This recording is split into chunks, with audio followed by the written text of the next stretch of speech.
You are now listening to the iWalter Show. Real talk about nothing. Faster than a speeding bullet, more powerful than a locomotive, able to leap tall buildings in a single bound. Look, up in the sky. It's a bird brain. It's a plane. It's iWalter. Yes, it's iWalter, a strange visitor from another planet who came to Earth with powers and abilities far beyond those of mortal men. iWalter, who can change the course of mighty rivers, bend ears with his annoying voice, and who disguised as Walter Interranti, mild-mannered janitor for a great metropolitan newspaper, fights a never-ending battle for truth, nonsense, and the American way. And now, another exciting episode in the adventures of iWalter. Hey everyone, this is iWalter. I should say just Walter on iWalter. I apologize. I just tried to redo my show again. I am actually using Audacity once again, unfortunately, but there's a good reason for that also. I actually ran into some problems. It seemed with these new mics, I didn't do it the first night, so I got to figure out what I did wrong because I actually can't even use properly my headset. Like the first night I got this amp, it worked beautiful, but for some reason tonight it's not working through the headset. So, which is fine. I've done most of my shows. It is Tuesday, October 13th right now. Speaking about the 13th, you won't believe this. Me and a friend both went on. I set 3 alarm clocks to make sure that one of them would go off. 2 out of the 3 actually did go off properly. I set my alarms for 9:30 a.m., which I got up. I was really tired today, too, just to get tickets to that Friday the 13th event. And I misunderstood it. I kind of made a couple of mistakes on my show yesterday. I will admit to that. And this was like one of them. I thought that they were actually filming the new TV show there. No, they were just basically mentioning this camp. It's a kids' camp in New Jersey. Is where they shot the first, the first Friday the 13th. They're not going to shoot anything else there, but it seems to really draw the crowds. So me and a friend, we were waiting until precisely the right time of 10 a.m. We logged in, and we both put in there we wanted 2 tickets to see who could finish out the process. Well, exactly at 10 o'clock, neither one of us could order tickets. And apparently, I wrote the place. I can't remember the name of this camp. It's in Jersey again. Blairstown, I think it's called. Well, they sold out all their tickets for this event in less than 1 minute. Yes, less than 1 minute. We actually went on precisely at 10 o'clock. We were able to push that we wanted tickets, but it was already sold out before, and there was no button for us to finish out our sales, neither one of us. So I got an email back, and they basically said, that they actually did sell out very quickly, within, again, less than a minute. I don't know what I did with that email now. It was somewhere in my mix, because I got actually, not my mix, because I didn't actually queue it, but I did get a response back about this, because I was really kind of upset. And I forwarded to a friend. Maybe I'll just go with the forwarded emails. That would probably be a lot. Yeah, it says from Camp Tour, Friday the 13th, Part 1 filming location. Let's see what they wrote again. It basically, they were saying, they just said, they said interest, but they probably were trying to say, thank you for your interest in our tour. It basically far exceeded 5 times the number of tickets available, and they were gone in a moment. Thanks for your interest in the tour. Please stay tuned to our mailing list for the future tour opportunities.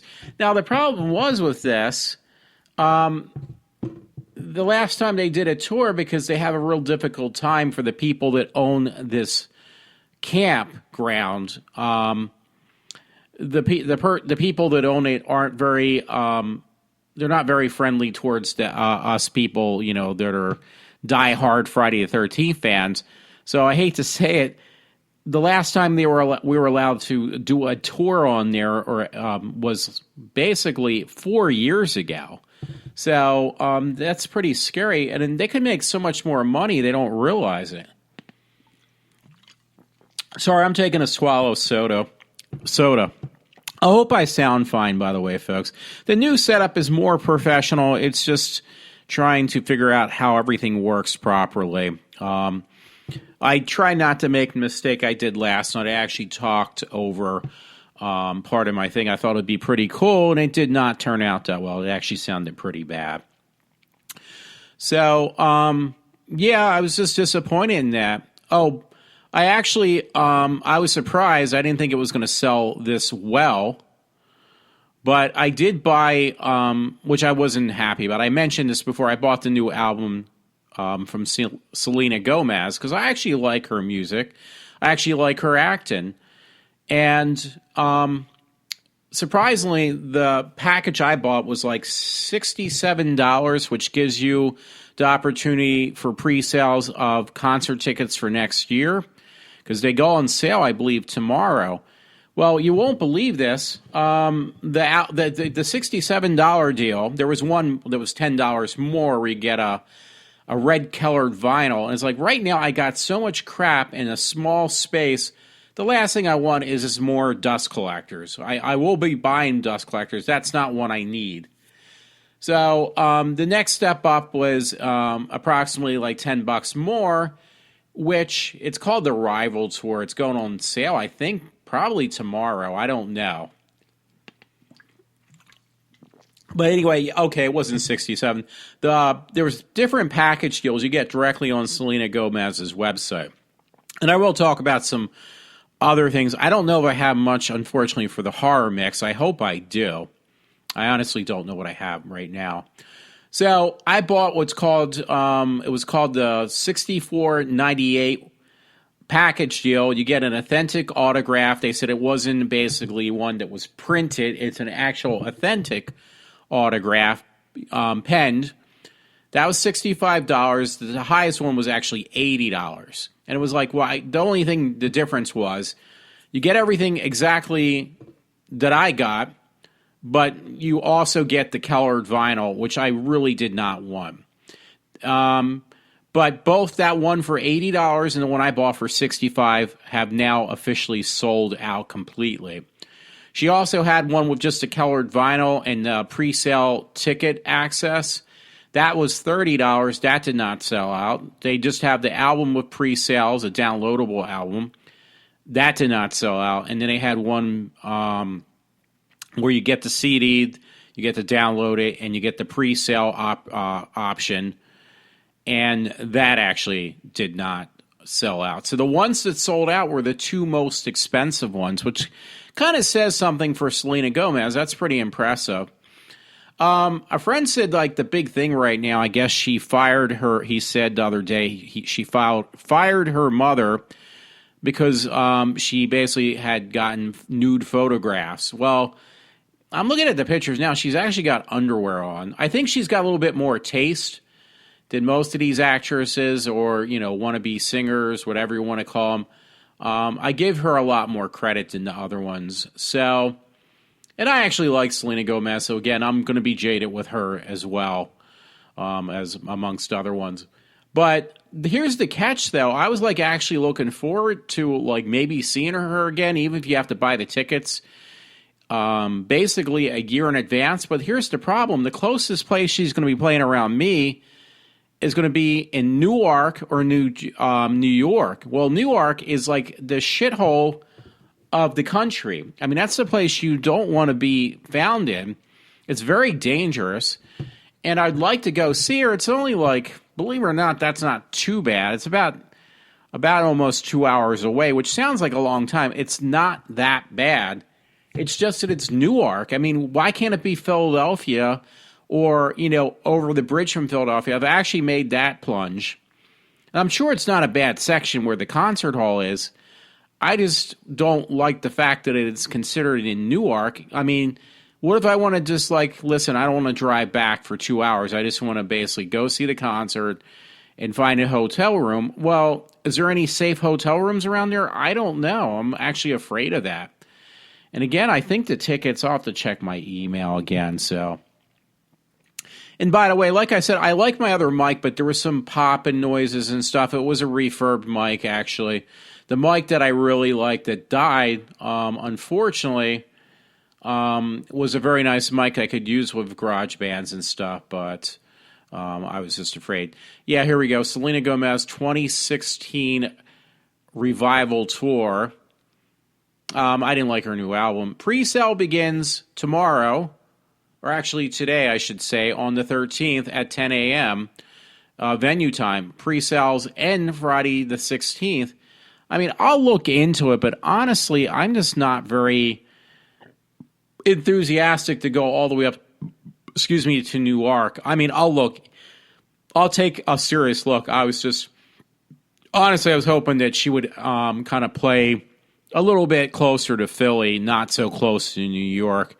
I mean, New York would be your best bet, but the problem with that is New York is, one, it's very, unless you know how to drive, which I'll admit to this now, I'm not that good of a driver to drive around in Philadelphia. And I guess the reason she did that is because she's going to spend one night in New York, and the next night she's just going to go over and probably she's going to continue to stay in New York. But the next day she's going to be in Newark. I mean, she can just go over to Newark from New York. But it just makes me extremely uncomfortable going there. It's not that I won't or wouldn't. I just don't feel very confident or comfortable in doing so. So, but I actually like her. She's a very, very, very good entertainer. I've never been disappointed in Selena Gomez when I saw her in concert. So I've seen her at least twice, maybe 3 times. I can't remember now. Anyway, a friend sent this to me. It was on Conquest. It's a new website I've never even heard of. conquestofsound.net. And it's basically the teaser for Daredevil Season 2, officials' first look at the Punisher, Elektra, and basically you can watch. There's a little teaser, but the actual part with Daredevil and Elektra, which you really don't see Daredevil, that is an extreme teaser. Actually, you don't even see. You do see Elektra. She just wears a veil, and you only see it for a brief moment. But the Daredevil teaser is basically, what do you call it? An X-ray, a rather large X-ray scan of the skull. Because did I say Daredevil? I've been messing up. I messed up a lot yesterday. I meant to say the Punisher. They're going to be the 2 characters in second season of Daredevil. Yeah, so it's going to be, and I probably even ruined that. Let me start over again. Because it does say, look at the Punisher, Elektra, watch. Because I thought it was some other character. Maybe, okay, I got Elektra right, but the Elektra right. But I didn't get the Punisher right. But the teaser for the Punisher is this X-ray of a skull. Because, that's his trademark, that he wears a skull on his chest. The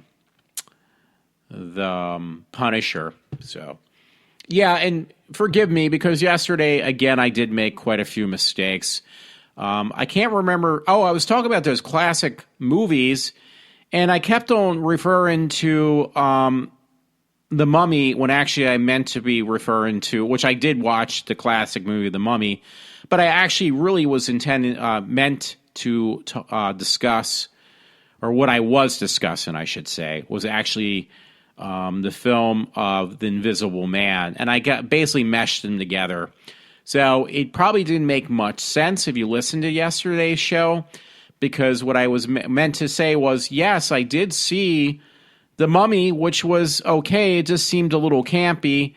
And then I watched also, because I got 6 classic horror films. So I watched the second of of these movies. I haven't watched them in order. I don't even know if there is an order. But I actually watched The Mummy. I just said it again. I just watched The Mummy. But afterwards, I watched It was the film of The Invisible Man. And I was kind of taken back because, again, it stereotyped women with suffering from hysteria. That's what I wanted to, what I was trying to get out. And also that I assume they're going by the original story by, and I messed that up too, H.G. Wells, because I mentioned that H.G. Wells did The Mummy. No, he did not. So I'm correcting myself tonight's show. I'm only typing because I want to make sure I got the right, correct person, at least on this. I was trying to look at his literary works to make sure I got it correct. I'm pretty sure I did. But yeah, H.G. Wells did not do The Mummy, correcting myself again, but he did do The Invisible Man. Yeah, I'm just trying to look what other books, because, yeah, okay, he was the author of The Time Machine as well, but he did, let me just double check.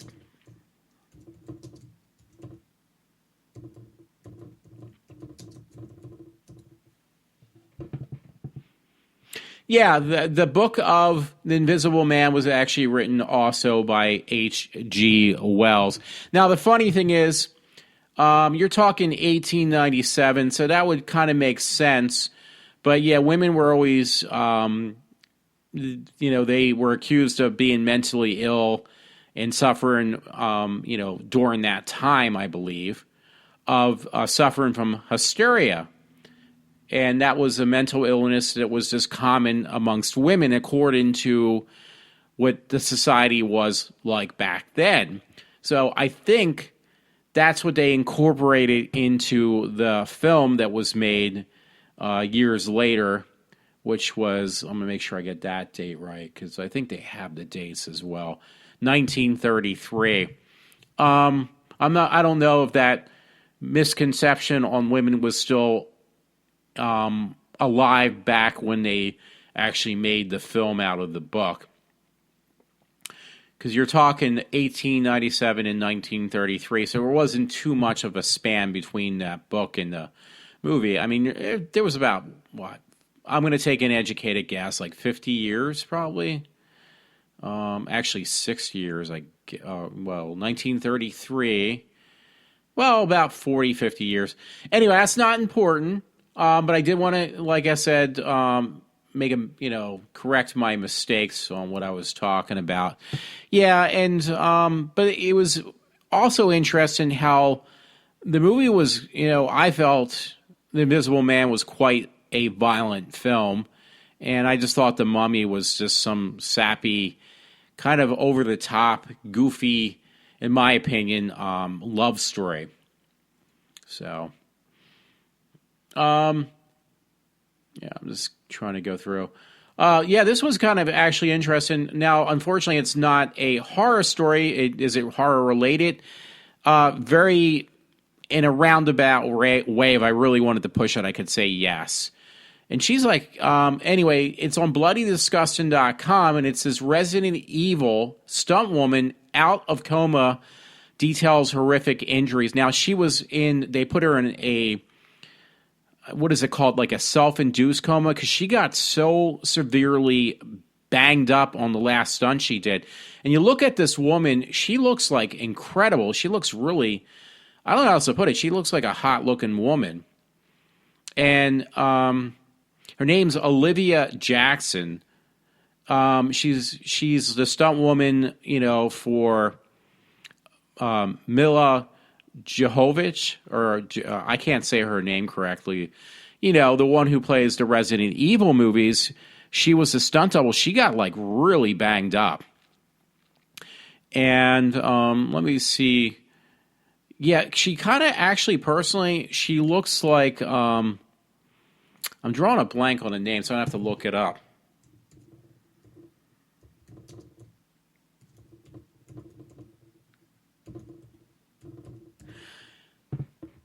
Okay, she looks a lot like Sandra Bullock, But this woman is not Sandra Bullock, but she, in my opinion, she kind of, if you want to know what she looks like, to me, that's what she looks like. She looks a little bit like Sandra Bullock. She's really hot looking. But she got so banged up, and it was like, how can you do this? Because she looks like a petite woman. She's obviously got to be in good shape. She's a stunt woman. She was actually working on the film of Resident Evil, the final chapter.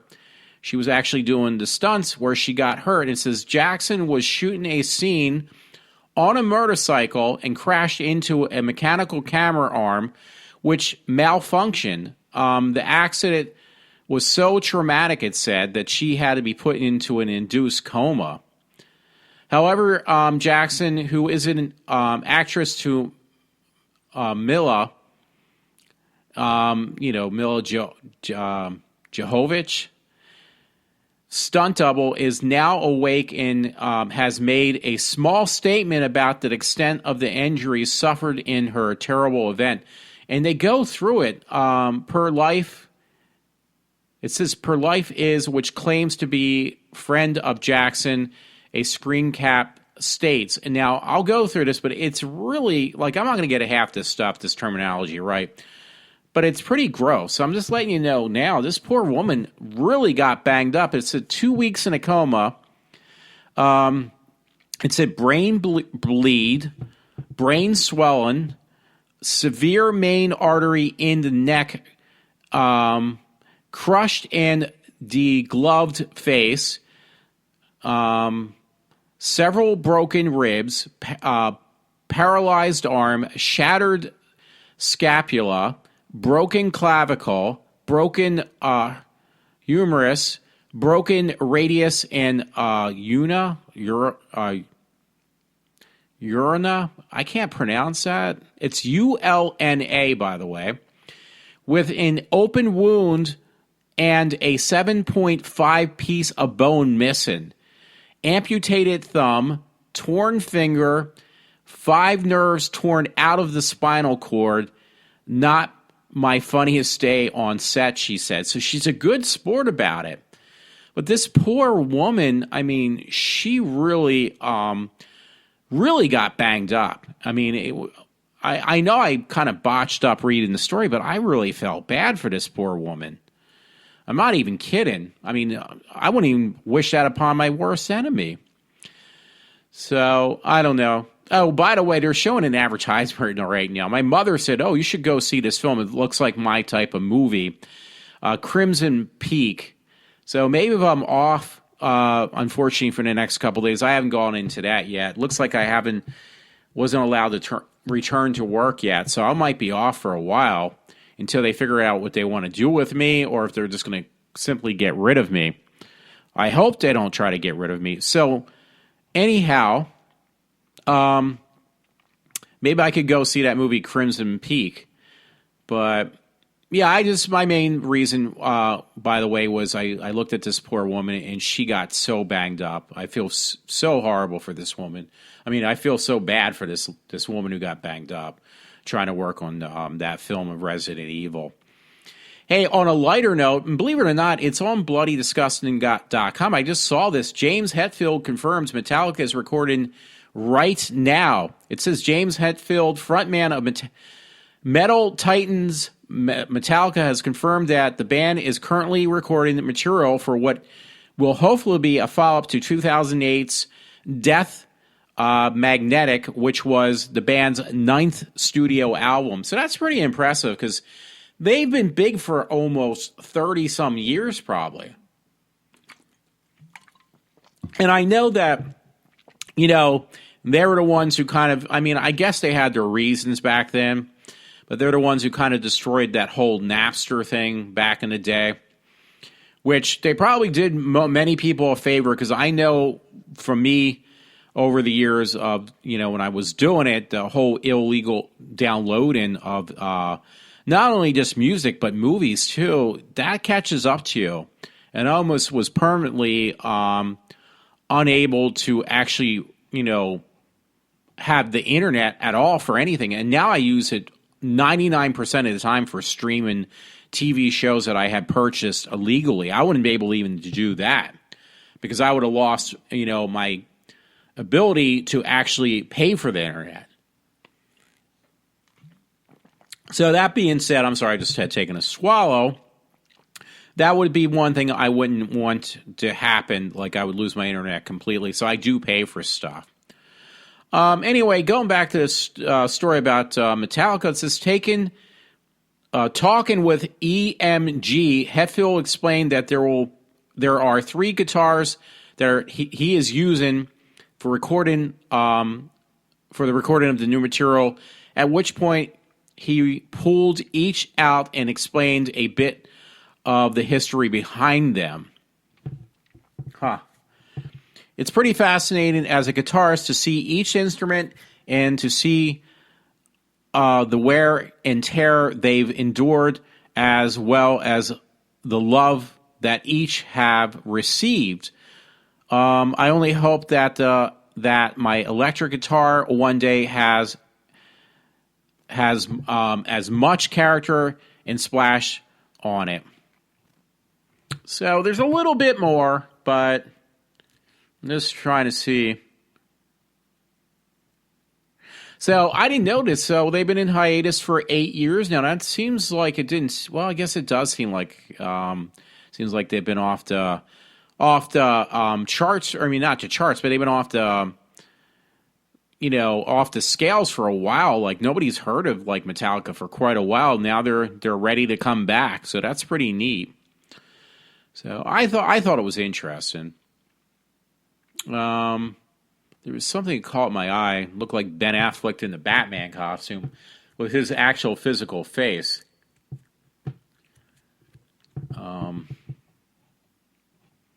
Yeah, but it's probably nothing new, so I'm just going to let it go. Anyway, it was on. They actually sent me to comicbookmovie.com, believe it or not, from the other link. And it's titled Zack Snyder Talks Robin Rumors Superhero Fatigue, Batman versus Superman in the Justice League.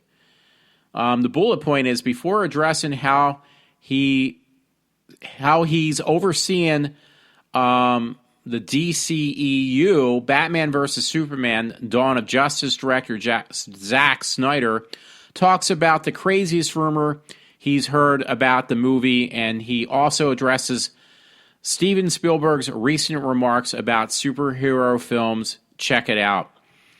If you want to read that article, by the way, because it's kind of, I think it's a little bit old. It says 9/9/2015. So what is that? January, February, March, April, May, June, July, August, September.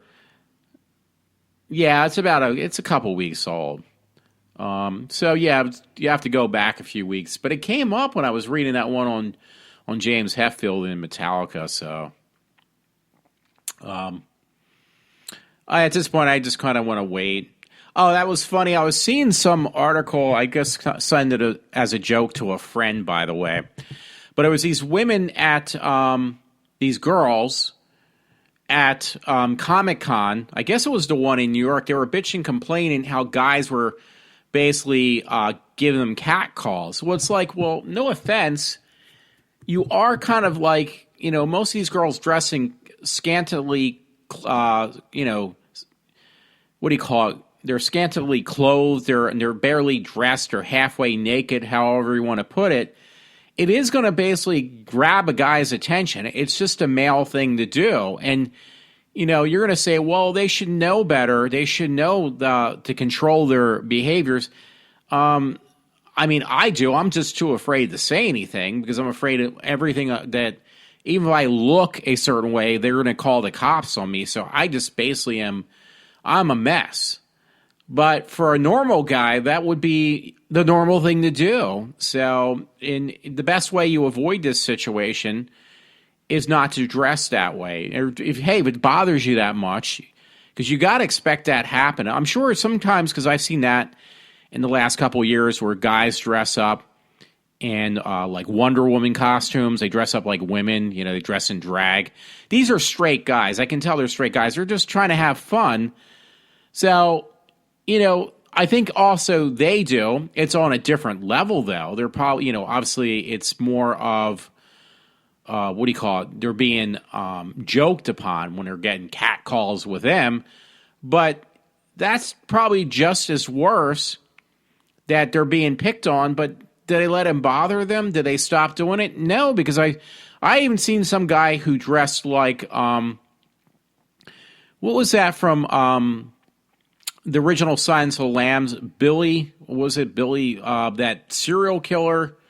Oh, I don't want to lose all my stories because that one I honestly don't know.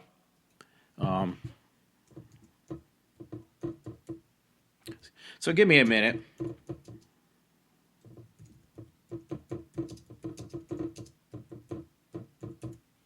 Because I didn't actually know who it was.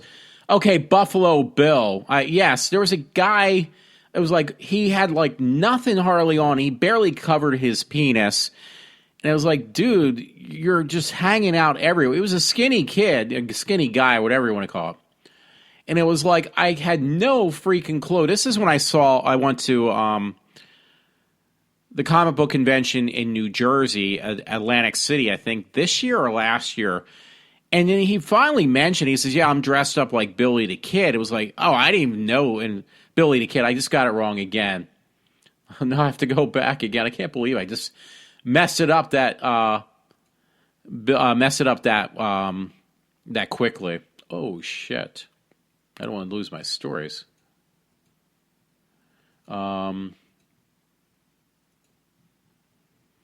Yeah, see, my memory, when I'm not at work and I'm, I was worked up yesterday, so I can't even say that.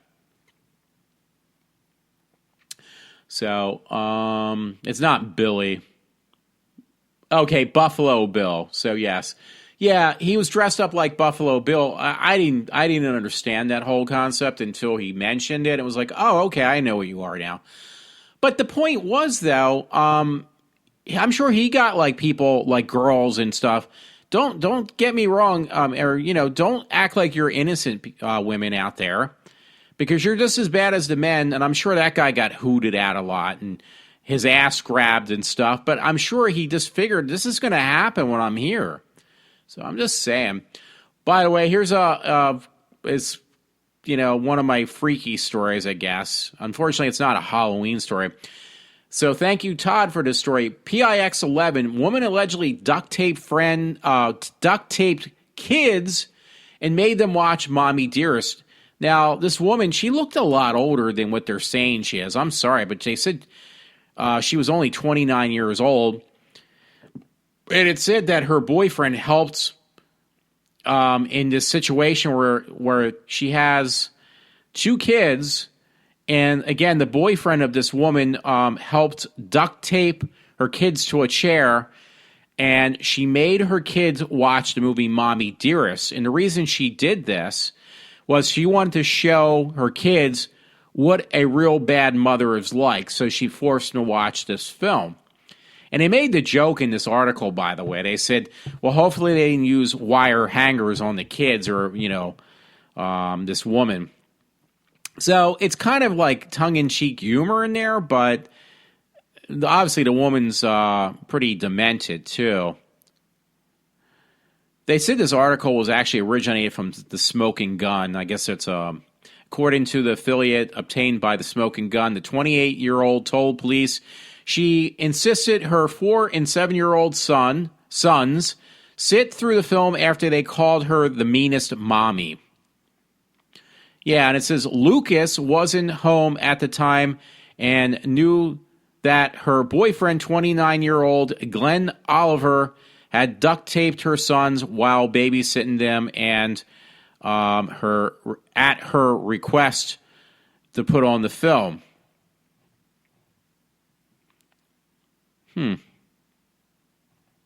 I was just seeing, so the boyfriend's 29. I assumed that they were trying to say she was also. She looks a little bit older than 29. I don't know. But reading this story out of context and out of, police in Nebraska say a mom allowed her sons to be duct taped to a chair by her boyfriend and then forced to watch the movie Mommy Dearest to teach them a lesson. So there you go. I mean, it's kind of like, in some strange way, it's a little bit funny. Not really. The woman's obviously a little bit nutso, too. Yeah, it was funny. A friend sent this to me in a private message. There was some kid in Lansdale, a 13-year-old kid. He was missing since for the past couple days, since October 7th. And they just recently found him just yesterday on the 12th. So, I mean, the kid's 13 years old, and he just, they found him walking the streets, but he was walking the streets for a couple of days, apparently. Unless he was staying at somebody's house. Maybe he was staying at a friend's house, and they didn't know that the parents were looking for their kid. So he did show up. But again, this happened in Lansdale, not, that's where I work. I work up in Lansdale, or I should say I did work up in Lansdale. I hope that doesn't change.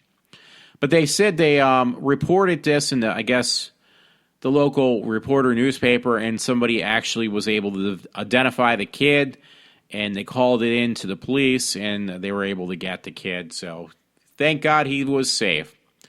Yeah, my one friend, Todd, thank you again. He found this story. It was actually from England. But here again, it's just one of these stories just once again proving me right, unfortunately. To those who like to prove me wrong. And this is on Unilad. Apparently that is a UK link. And there's a video involved. So you basically are supposed to watch this dramatic video. But here we go. Slow down, bro. We're doing 90. Video captures moments before horror crash. So these two kids were going 90. But I don't know if that's in kilometers, because 90 kilometers is not that fast. Bottom line, they were young people driving extremely fast and drove right into a pole, I guess. Yeah, it says a video filmed from the inside of the car shows the final moments of two young men high on a cocktail of drugs before the vehicle crashed into a church wall, killing both of them. So I thought it was a pole. It says actually a church wall. The in-car footage shows the drivers, Kyle Careford, 20, and his friend Michael Owen, 21, speeding along the country lanes in early hours of the morning on April 12th. It says that Michael appears to be navigating his friend through the dark, and you can also hear him repeatedly telling Kyle to slow down as they hit the 90 miles per hour mark. Now, it does say 90 miles an hour mark, but usually in Britain it would be in kilometers, so I don't know. But it says the boys' families have released a shotgun footage as a warning to other youngsters about the dangers of driving. It kind of looked like the kid was holding the camera the whole time. But I'm also kind of wondering, don't they sometimes, like the European cars may have like some type of thing equivalent to a black box or built-in cameras? Because you see a lot of footage of car accidents in Europe, in the European states, and that's because they have to have cameras on their cars, I think. So anyway, that was dated 12/10/15. Oh, okay. So that was actually because it's like military time. So that would basically be October 12th, 2015. That makes more sense. It was just the way I looked at the numbers. It kind of confused me because it's actually technically the 13th now. So that's why I figured it out.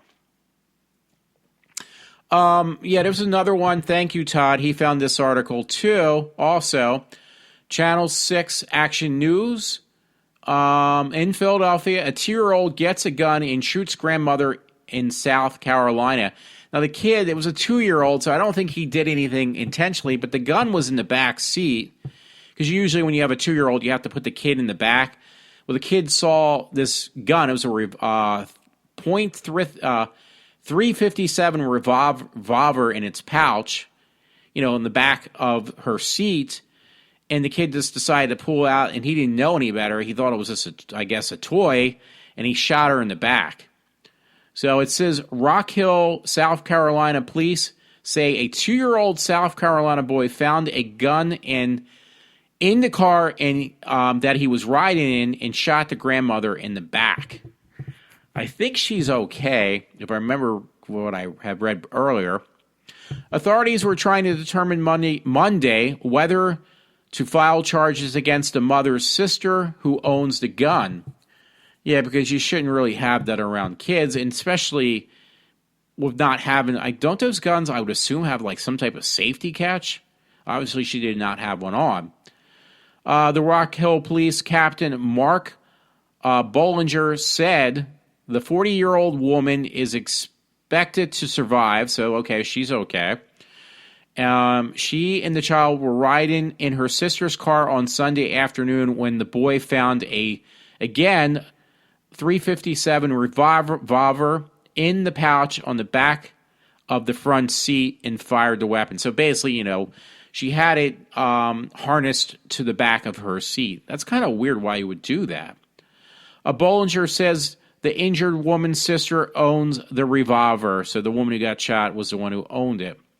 Investigators are trying to determine whether the child was in the car seat or if any gun laws were violated. I guess they're trying to determine how did the kid reach for the gun. If he's harnessed in the seat, I assume they're trying to figure out he wouldn't have been able to reach forward to get the guns, but somehow he was able to do that. So it means he might have been in the back seat, but he was not harnessed properly. Police didn't release the names of the child or the woman. So, again, that was on local news, but that actually happened down in South Carolina. Another story from Todd, so thank you. Montgomeryville Lansdale Patch. Man wanted for vandalizing Lansdale Church. So this happened in Hatfield. A man was wanted by Lansdale police for breaking into and vandalizing the Trinity Lutheran Church in Lansdale on October 5th. Christopher Orion Rhodes, 32, of Hatfield, allegedly broke into the church sometime during the night and left a big mess, according to church officials.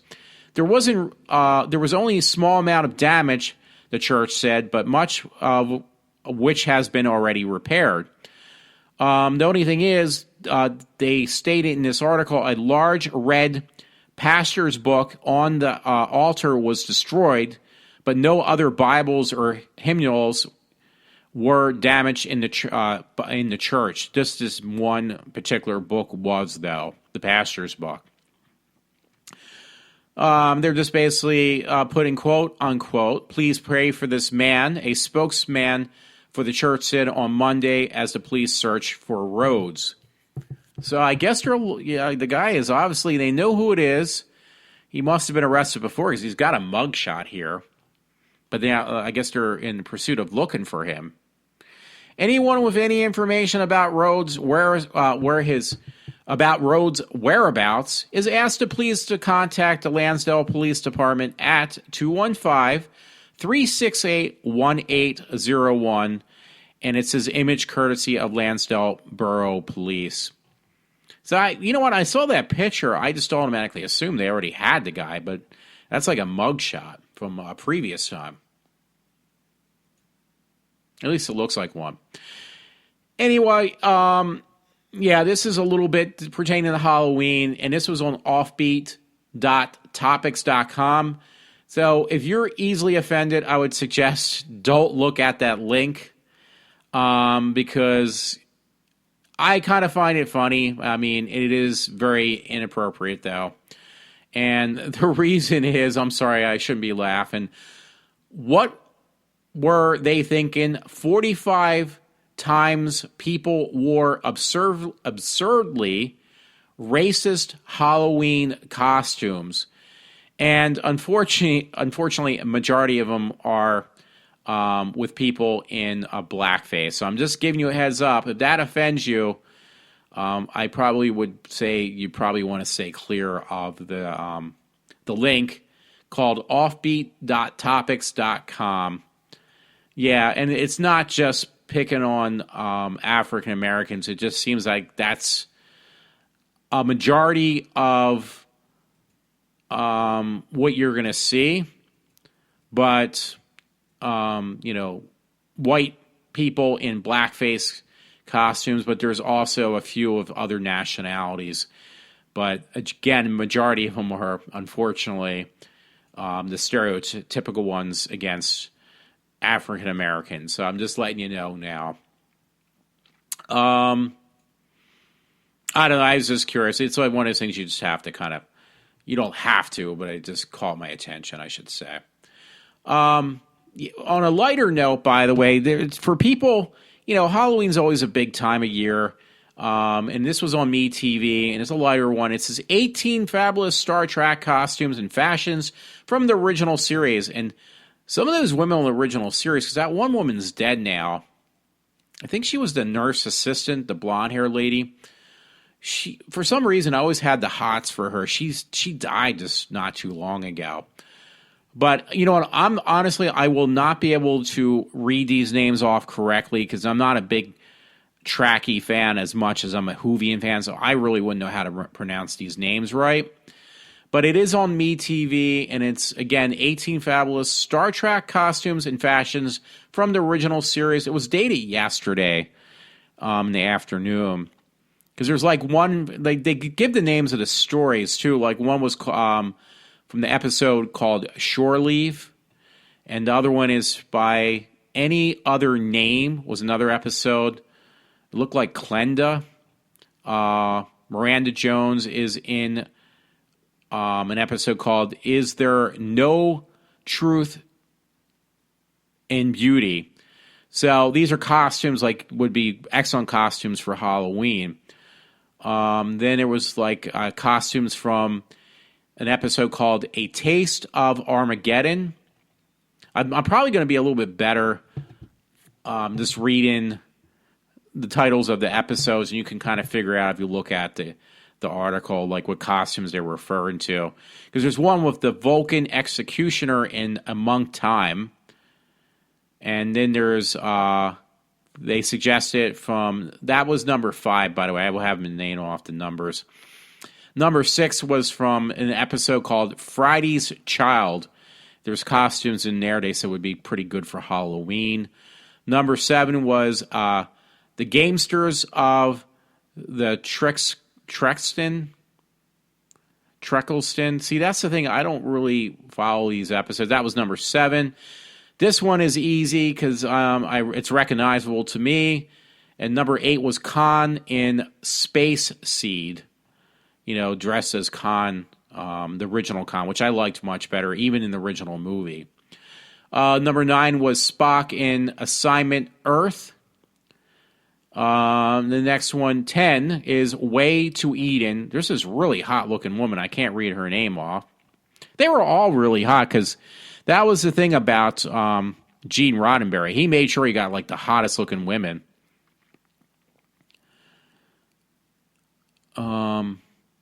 Yeah, I guess I didn't notice. It said ISIS and number 11 is ISIS in Assignment Earth. And I can't believe it, but they said it's Catwoman, the woman who played Catwoman in Batman. It says, yep, another one from Assignment Earth. We almost went with 3 as Roberta Sherbert colored mind dress is Mod Heaven as well. Instead, we went with Isis, the shape-shifting Catwoman, mostly to toss her into the coolest Catwoman debut of Batman. So I'm not sure, because there was 2 different Catwomen. Actually, no, I'm sorry, there was 3 different Catwomen in the series of Batman. So I think that's what they're referring to. But this woman's really hot too. They were hot too. The women who played the 3 different Catwomen. Number 12, that was number 11. Number 12 is Fabrini guards in For the World is Hollow and I Have Touched the Sky. That is very long. Now this is another hot costume with a hot looking woman. Number 13, Wink of an Eye was the name of the episode. Della in Wink of an Eye. I remember this one. Ellen of Troyes. I do remember that one. That was number 14. And now this one is Batgirl. I know that right off the top of my head. It was number 15. Marta in Whom Gods Destroy. Because I can recognize her face. I can't remember her name, but I swear to God, I'm sorry, I don't mean to swear, but I'm pretty sure that is the girl who played Batgirl, because I know she did play in the Star Trek.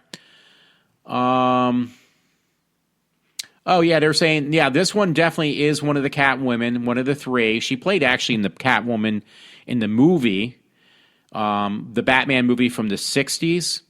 And this was number 16, and it was, the name of the title of the episode was That Which Survives, because I remember her. She was really hot, too. Yeah, she played in the 1966 Batman movie. So I can't pronounce her name. I'm not going to try the character she played, I meant. This is another one. I'm just going to have to read the title. It's number 17. And costumes of the villains. The name of the episode, by the way, was called The Cloud Minders. So, and the last one, number 18, was Kara and Spock's Brain. So, the costume that she wore. It's kind of cool, though. That's a little Halloween-ish, right? Not like my typical horror Halloween stories I've been given, but it's kind of up there, I think. I already read about, James Marsters. What am I saying tonight, folks? I actually meant, James Hetfield from, as one friend, he worked at an outpatient facility as like some type of counselor, not quite a mental health technician. And he had this one guy who would just tell these really tall tales at where he worked, checking up on outpatient facility people. And this one guy says, oh, yeah, I met, basically he wanted to say that he met James Hetfield like one-on-one, like he's like friends with James Hetfield. But the guy didn't know how to say his name correctly, so he called him James Hatfield. So for over, I don't know, at least over 2 decades, me and this one friend of mine, we make jokes about this guy who he worked with. And this guy said, oh, yeah, I know all these big-time celebrities. I even know James Hatfield instead of Hetfield. There is a Hatfield around here, too. I mean, he didn't mean anything by it, my one friend, when he made a joke about it. It just was kind of funny because he's a very big, what do you call it? He's a very big,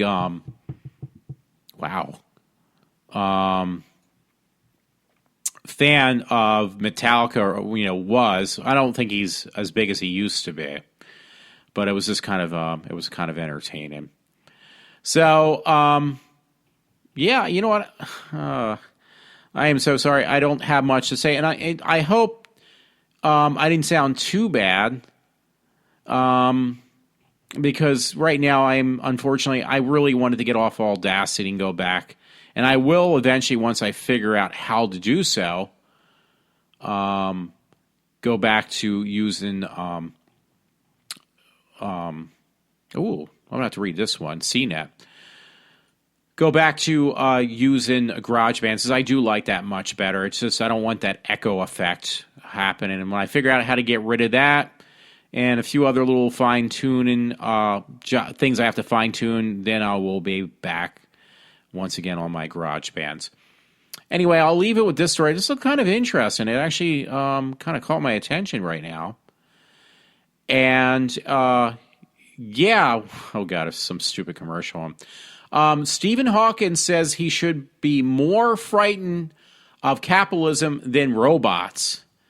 So I don't know what that's all about, but it definitely caught my attention. In a Reddit Ask Me Anything session, the physicist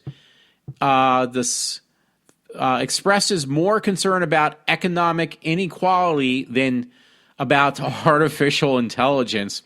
That's pretty clever. I got to make sure I bookmark this one because I don't know if I did. If I didn't, I am bookmarking it now, and I'll take it down later. That poor man. I do got to watch that movie with him. I forgot about that. It basically says.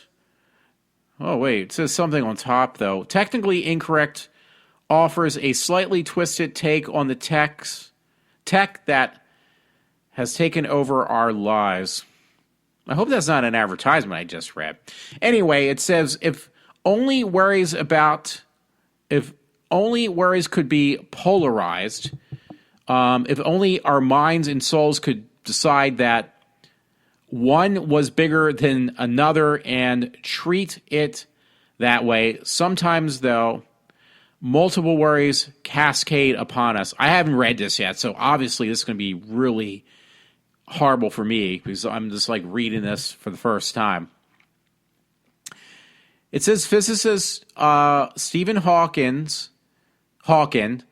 though, seems to have suddenly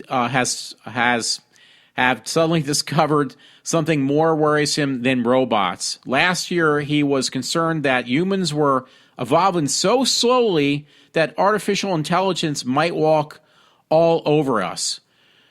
This was on Thursday, however, he found more immediate concerns, which seems like it's about capitalism. What's wrong with capitalism, actually? What am I thinking? Hawkins offered a new disturbance in an answer to a long question about technical unemployment.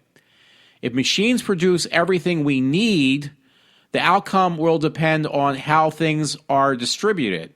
He wrote, everyone can enjoy a life of luxurious leisure if the machine produced wealth is shared, or most people can end up miserably poor in the machine owner's successful lobby against wealth redistribution. So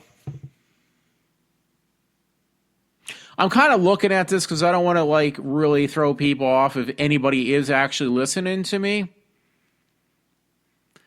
So he's basically saying, I guess, which he does have some valid point, because I know I worked at this place years ago called IMS Healthcare, and they literally got rid of a handful of us that worked in this tape library and replaced the manpower that we worked with, which included me at the time, which I wasn't there to see this, with robot arms to do the exact same job that would be more efficient and would not ask for breaks.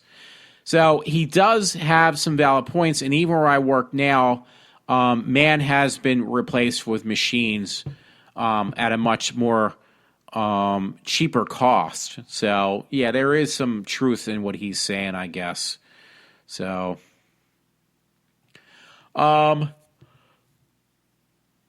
yeah, he's basically saying, sorry about that. Some might also almost see this as a hope for technical socialism. However, Hawkins observed, so far the trend seems to be towards the second option, with technology driving ever increasingly inequality. Alrighty, you know what? I'm going to not screw up this story anymore. This was on October 8th, actually, and I just found it now that this was posted. And it was on CNET. So he's basically saying his Hawkins' worry is not about robots taking over, but basically making the unemployment rate even higher yet. Which, again, he does have in the technology field. Yeah, that is the truth. You know, there is a lot of truth in what he's saying, but I hate to say it, playing the devil's advocate, unfortunately, a lot of our jobs are going away also. I don't know what else to say. But partially because of unions and the cost that they cost the companies, what they have to pay for people that are in unions. And another issue is that, you know, a lot of these companies are deciding, well, wait a minute, we can hire people from a much cheaper labor cost if we hire people that are in this country, you know, basically as immigrants, most likely illegal immigrants, you know, immigrants that don't speak English, where they could pass them off and, you know, or hire them or not hire, well, illegally hire them, basically. Hire them at under the table and pay them under the table. Get away with not having to pay the high wages that is expected out of most Americans, or what they presume to be higher cost. And that is what's destroying a lot of American jobs. It's not necessarily always robots. I mean, there is a lot of truth to what he's saying, but that's just a very narrow opinion of his, because there is other reasons why so many Americans are losing their jobs as well.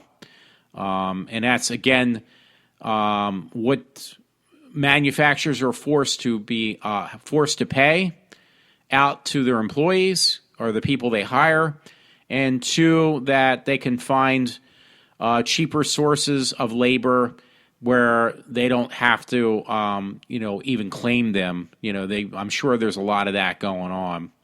So that second part was more of my personal opinion too.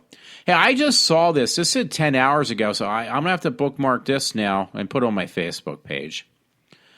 But it says from comicbook.com, Steven Spielberg thinks he'll make Indiana Jones 5 with Harrison Ford. And the bullet point is, it sounds like Steven Spielberg is considering directing a 5th Indiana Jones movie with the man of Harrison Ford. He's really up there in age, though. I think Harrison Ford's in his late 70s, maybe possibly early 80s. So I don't know how they're going to do that. That was actually on the 12th. That was yesterday. It sounds like Steven Spielberg is considering directing, once again, a 5th Indiana Jones movie with Harrison Ford on board. The subject came up during the forum with Spielberg and Tom Hanks for their new film, Brides of Spies. Hanks and Ford are now tied for the actor to appear in the most Spielberg films. But Spielberg revealed that Indiana Jones 5 will likely break the tie. Okay. I'm actually kind of curious to see how old Harrison Ford is now, because I thought he was pretty... I mean, he's actually in Star Wars. I mean, that's pretty impressive in a lot of ways, too, that he can still act. He hasn't given it up yet. And honestly, Harrison Ford looks really good for his... Well, these are probably heavily airbrushed.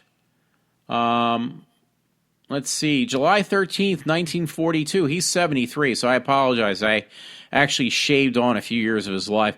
Now, here was the funny thing. When Harrison Ford acted in that one Indiana Jones with Sean Connery was supposed to be his dad, but Sean Connery's not that much older than him.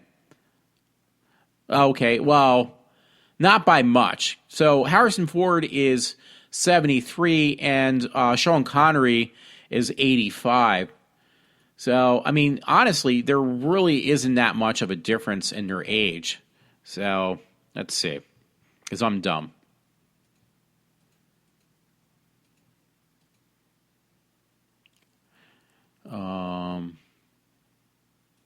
Wait. 80. Boy, I'm so stupid. 85 minus 73. This is a simple math thing, and I can't even do it. Yeah, that would mean that Sean Connery would have had his son at the age of 12. Yeah, that's a little bit of a reach there, because I know that was the big thing that. I mean, the film was excellent. Honestly, that was my second favorite. What do you call it? Movie of the Indiana Jones series. Like, the first one I liked, the second one I did not like, the third one, yes, I did like, and that was, I think, the one with the Holy Grail. And I thought that was really, that was a a well executed film. It was really entertaining. It seems the ones with biblical sense in the something with dealing with religion seemed to do really good, because the first one was the Ark of the Covenant, and the third one was with the Holy Grail, and those were my two favorite ones, honestly. So, yeah, there's some more articles coming up, but I'm not going to read them all because I'm just going to, I'm still experimenting with this. But, yeah, I guess you can look forward to another Indiana Jones in the future, I guess, a fifth one. A lot of people weren't too impressed with that last one where it basically became a Roswell type situation. I mean, I could kind of see that out of Spielberg, but why? I hope he does something with, if he does one with Harrison Ford, which is going to be kind of hard, that he does it with a kind of a little bit of a religious feel to it. I think that would be a good idea. Anyway, folks, thanks for listening. Listen to my show, and I'm going to sign off for now.